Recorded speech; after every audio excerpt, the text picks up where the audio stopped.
Diablo 4 does not want players to, quote, feel like they can pay to win. What exactly does this mean, and why do they continue to stress that this game will not be pay to win? Well, if you're familiar with Diablo Immortal, you might be able to make sense as to why they would consistently put out as much communication as they can to say, hey, we don't want people to pay for advantages or power in our game. Many being cynics about this, saying, yeah, well, they said similar things about Diablo Immortal. They answered like one question about Diablo Immortal and said you wouldn't be able to buy gear, but you kind of can because you can buy things that get you more gear. So it's a little bit of a loophole of an answer. They have stressed time and time again that this game will not allow you to buy power, to the point that the free XP boosts on the Battle Pass, you won't even get them quicker if you pay to go through the Battle Pass faster. They just did a stream, and we're going to be reacting to an article from Games Radar about this, where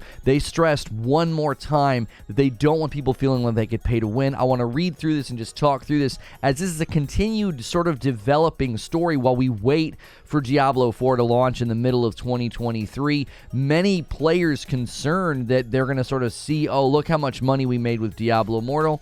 Let's do it again. So let's dive right in.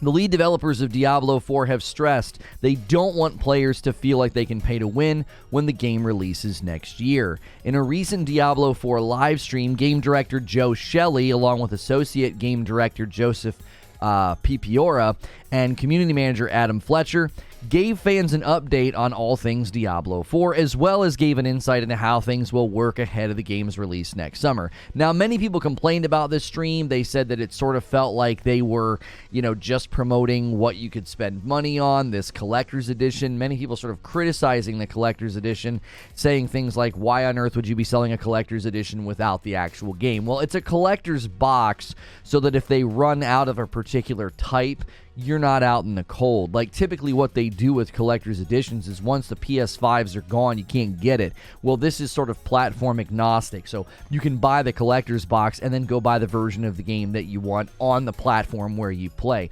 Once that was explained to me, I was actually totally fine with it. I wish they were a little bit more clear to people on that. It is reasonably priced when you compare it to other collector's editions because it doesn't actually have the game with it. You're not paying for the game, you're paying for all of the merch. The stream did maybe focus on that a little bit too much, but I'm sure fans didn't mind getting an up-close look at it to a certain degree.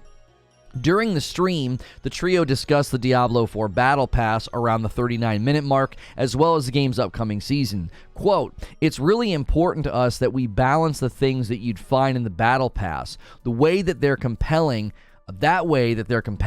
but still very fair. We don't want to have any situations where players can feel like they can pay to win."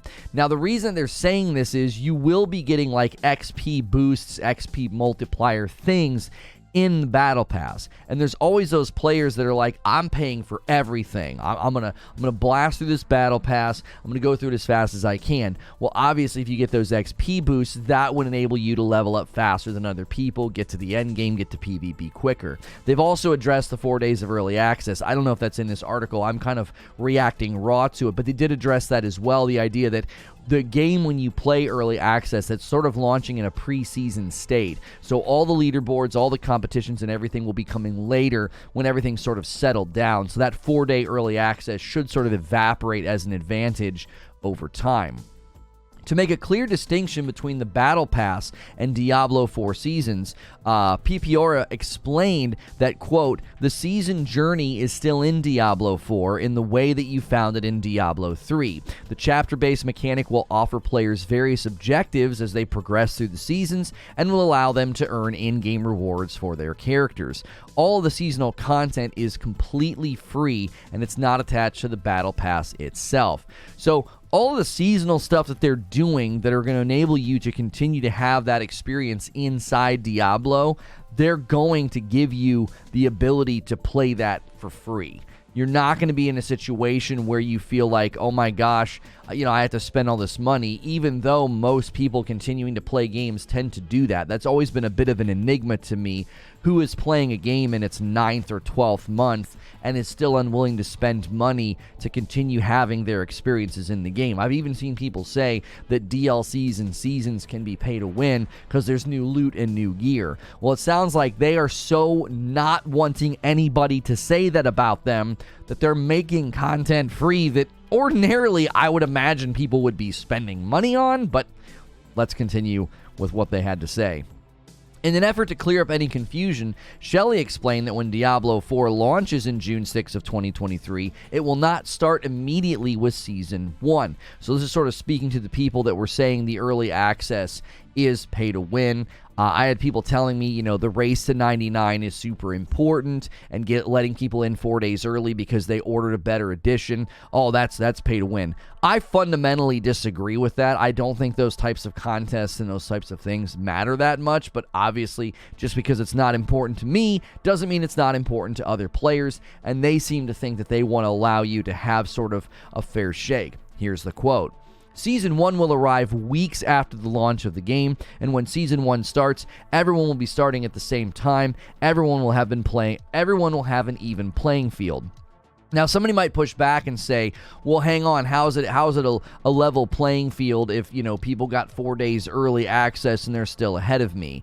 I think the idea is that after weeks of playtime, even the people that got in 4 days early have had life responsibilities. They've had to go back to working regular shifts at their job. Like maybe they took a bunch of time off. Maybe they're just not able to play as much or whatever. They get burned out. It should normalize and stabilize. There should be sort of a progression equilibrium that happens within the player pool after a couple of weeks.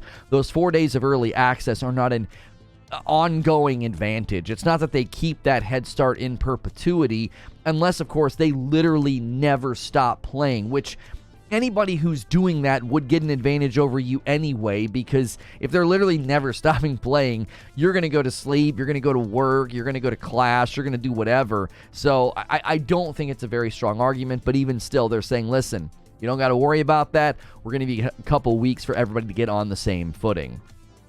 The competitive features of Diablo, leaderboards, are apparently going to show up in seasons, so those who don't pay for early access won't have to worry about unfairness. Here is the expanded quote about that. Our big season updates are all completely free. They're filled with new progression mechanics, new monsters to fight, challenges, new quests, and content to go and consume. There's a lot to look forward to, and all of that comes with the box price of the game you've already purchased.